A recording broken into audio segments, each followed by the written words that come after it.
ఆ పరిస్థితి సమయం కోసం అశ్వత్థామ అత కుంజరహ నరో కుంజరహ అన్నాడు.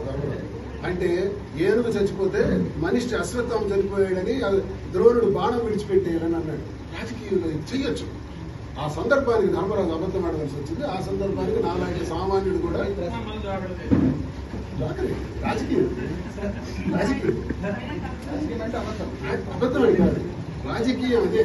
దానికి అబద్ధం అను, నిజాయితీ అను. నిజాయితీ అనే పదం రాజకీయ డిక్షనరీలో ఉండదు.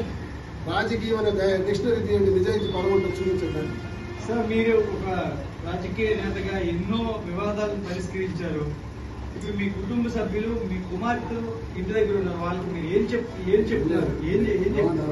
ఏ పరిష్కారం లేదు. ఆల్రెడీ నేను నిర్ణయానికి వచ్చాను. డివోర్స్ సార్, డివోర్స్ అంటున్నారు. ఒకవేళ ఆమె కూడా డివోర్స్ ఇస్తే మీ ఇద్దరు వివాహం చేసుకునే అవకాశం ఉందా?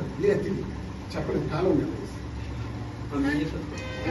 మీరంటున్నారు మీ ఇద్దరు సమీపంగా ఉన్న వీడియో షేర్ చేశారు. రాత్రి పగలు కూడా ఊరు తేదీ గడిపించాడు.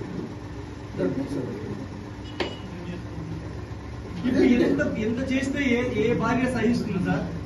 2 ఏళ్లుగా అటు ఇటు తిరుగుతున్నారని గుడ్లకి వెళ్ళారని మీరే చెప్పారు. సో ఆమెకి లోపల హుమిలేట్ అవుతుంది కదా. సార్ నేనే భూప్రపంచం మీద తప్పు చేస్తాను, ఉన్న ఏ మానవుడు తప్పు చేయలేదని కాదు సార్. ఇక్కడ అందరూ చేస్తే అందరి భార్యలు కాపాడుతూ వస్తున్నారు సార్. కాపాడుతూ రక్షించుకొని రాబట్టే ఆ కుటుంబాలు, ఆ మహాతల్లులు, భారత స్త్రీమూర్తులు ప్రతి మగాడి జీవితాన్ని కూడా కాపాడుకుంటూ వస్తేనే ఆ మగాడి జీవితం వర్ధిల్లుతుంది సార్. మగాడి జీవితం కోటాను కోట్ల కుటుంబ వ్యవస్థలో బాగున్నాయంటే ఆ స్త్రీమూర్తి పాదాలకు నమస్కారం. మన భారత స్త్రీమూర్తి పాదాలకు నమస్కారం. భారత స్త్రీమూర్తి ఈ విధంగా ప్రశ్నించడం మొదలు పెడితే ఏ మగాడు బాగుపడలేడు, ఏ మగాడు బ్రతకడు, ఏ కుటుంబ వ్యవస్థ కూడా నిలబడదు. సామాన్యుల నుంచి ఉన్నతమైన వ్యక్తుల వరకు ప్రతి కుటుంబంలో ఉంటాయి, కానీ పరిష్కరించుకునే మార్గాలు లేదు. నేను ముందే మీకు చెప్పాను, నేను తప్పు చేసుకుంటే 4 గోళ్ల మధ్య మాట్లాడాను. నేను జోలవాడను. అలాని వ్యసనం నాకు లేవు. మత్తు పొగలు ఊగేటట్టు మందు తాగను. నాకు ఏ వ్యసనం లేనప్పుడు నన్ను సంరక్షించుకోవడం ఎంత పని, కంట్రోల్ చేసుకోవడం ఎంత పని. అంటే 30 సంవత్సరాల్లో ఈ 30 సంవత్సరాల వివాహ జీవితంలో ఒక మోదరేదో ఉందా? మీరే చిన్నపిల్లని కాదు. మా ఏజ్ 58లో ఎన్నో చూశాను. ఈ స్థాయికి ఎన్నో సమస్యలు వ్యతిరేకుంటా ఇక్కడికి వచ్చాను. ఎన్నో ఎదిరించుకుంటా వచ్చాను. నేనేదో టెంప్ట్ అయిపోయాను, క్రాప్ అయిపోయాను అన్నది రా. నేను చెప్పిన దాంట్లో మనస్సాక్షిగా చెప్పాను.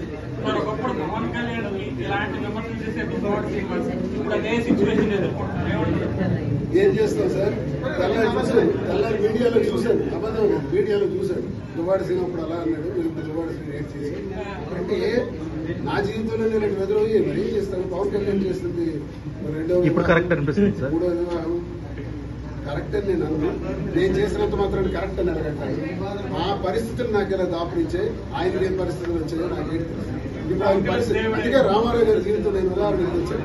ఆయనకే పరిస్థితులు వచ్చాయో వివాహం చేసుకోవచ్చు. పవన్ కళ్యాణ్ గారికి ఏం పరిస్థితులు వచ్చాయో ఆయన వివాహం చేసుకోవచ్చు. నాకేం పరిస్థితులు వచ్చాయో మీకు చెప్పాను. అందుకు నేను వివాహం చేసుకోలే. ఎలా అవుతుంది? దువ్వాడ శ్రీనివాస్ స్వార్థితం ఎలా అవుతుంది? ఏం చేసినా మన పాప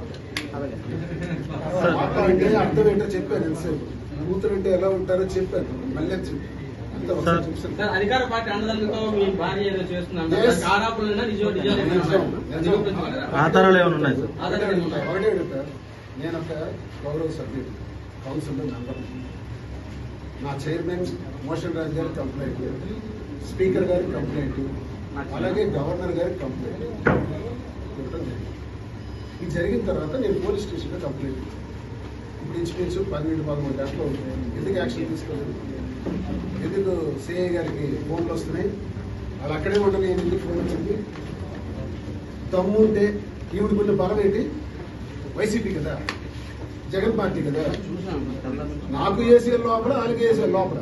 కానీ నాకు లోపల వేయడానికి సిద్ధంగా ఉన్నారు, ఆమెకు సపోర్ట్ చేయడానికి సిద్ధంగా ఉన్నారు.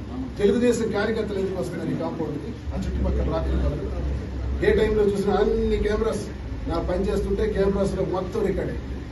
ఎంతమంది తెలుగుదేశం నా గుమ్మం దగ్గరికి నాకు తెలిసి టీడీపీ క్యాడర్ ఇప్పుడు రాలా, నాతో మాట్లాడడం కూడా నేను మాట్లాడాను.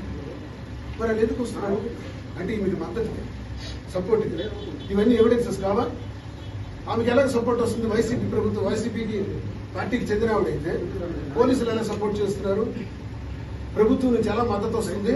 ఇది ఎవిడెన్స్ కాదా? ఇంకా చూస్తారు మీరు. అచ్చెన్నాయుడు సపోర్ట్ ఉంటే ఇంకా చూస్తారు. నేను ఇప్పుడు ఎందుకు అచ్చెన్నాయుడికి చెప్తాను?